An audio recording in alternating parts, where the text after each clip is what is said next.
Let's get right into it. Number 11. Drinking coffee. Back in the 1500s, drinking coffee could get you executed. When coffee first showed up in the Middle East, people thought it was the devil's drink. They said it made people too energetic, too rebellious, and way too chatty. The whole thing started when a goat herder named Kaldi noticed his goats going crazy after eating some red berries. Instead of thinking, maybe I shouldn't eat what made my goats act possessed, he decided to try them himself. And that's how coffee was discovered. Some guy watched his goats have a dance party and thought, yeah, I want in on that. In some places, they'd execute coffee drinkers on the spot. They thought coffee houses were breeding grounds for rebellion. These coffee shops were basically the ancient version of Reddit, full of people complaining about the government. Kings would send spies to coffee houses to listen for any talk of rebellion. Get caught saying the wrong thing while sipping your drink, and you might end up in the dungeon. Even in Europe, people were suspicious of this Muslim drink. They called it bitter invention of Satan until the Pope tried it. He liked it so much he baptized it. Literally baptized coffee. Now doctors say coffee might actually help you live longer, from death sentence to health benefit, in just 500 years. Number 10. Wearing the color purple. Ancient Rome had a fashion rule that could kill you. Wear purple and face execution. Purple wasn't just another color back then. It was the ancient world's version of a supreme hoodie, except way more exclusive. The dye came from tiny sea snails called murex. It took about 12,000 snails to make just 1 gram of pure purple dye. Workers had to crack open each snail and squeeze out a single drop of purple goo. Then they'd let this goo sit and rot in the sun for days. The smell was so bad that dye-making facilities had to be built far outside cities. The end result was a stunning purple that never faded. A single purple outfit cost what an average worker made in a year. The emperors made it illegal for anyone except royalty to wear purple. They had special police just to catch people wearing unauthorized purple. They'd stop people in the street to check if they were wearing any purple. Even having a tiny purple stripe could get you fed to lions. So next time you're wearing purple while eating at McDonald's, remember, you're flexing harder than any ancient emperor ever could, and no one's going to execute you for it. Number 9. Being left-handed. Medieval times weren't kind to lefties. Using your left hand marked you as the devil's buddy. People thought the devil was left-handed, so anyone using their left hand must be working with him. The word sinister actually comes from the Latin word for left. They thought being left-handed was so evil, they made it into a word meaning everything bad. Teachers would tie your left hand behind your back to force you to use your right hand. Some parents would even burn their kid's left hand to save their soul. During witch hunts, being left-handed was enough to get you accused of witchcraft, and those witch trials usually ended with fire. Lots of fire. Even in some African tribes, using your left hand to cook could get you killed.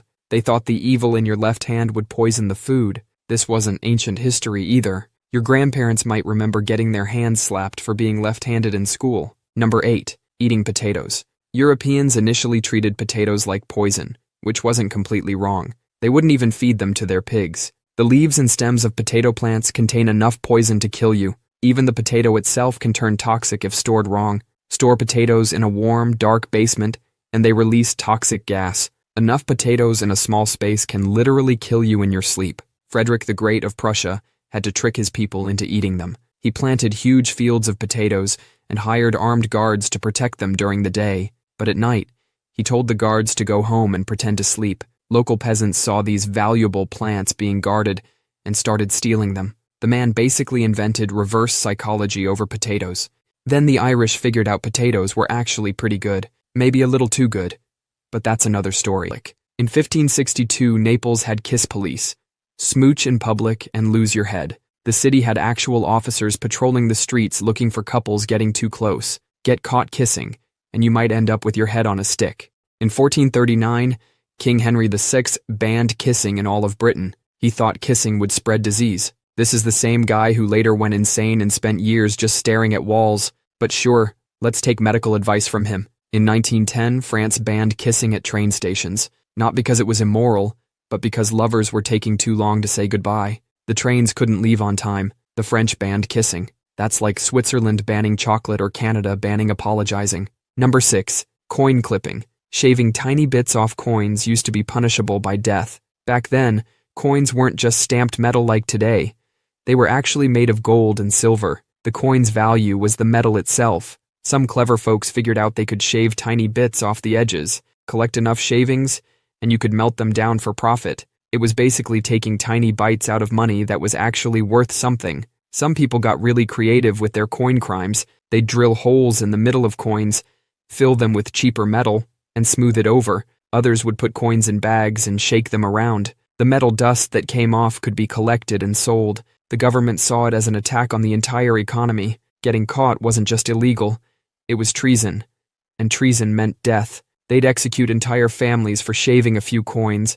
Things got so bad that they brought in Isaac Newton. Yes, that Newton, the gravity guy. His job was literally to stop people from messing with coins. That's why coins today have those little ridges on their edges, so you can spot if someone's been shaving bits off. A design feature that exists because people kept getting executed for coin crimes. Number 5. Growing a beard. Your facial hair could have been a death sentence in certain eras. Kings and religious leaders saw beards as a sign of rebellion. If you weren't clean-shaven, you were basically walking around with, "I hate the government" written on your face. In ancient Rome, they'd drag you through the streets and publicly shave you. They had actual beard police who would patrol with razors. Sometimes they'd take half your face off along with the beard. Peter the Great of Russia took it to another level.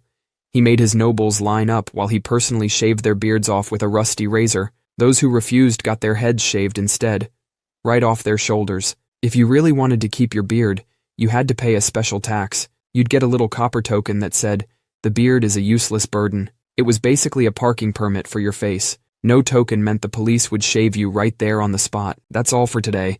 I'll be making similar videos in the future. Subscribe to see them.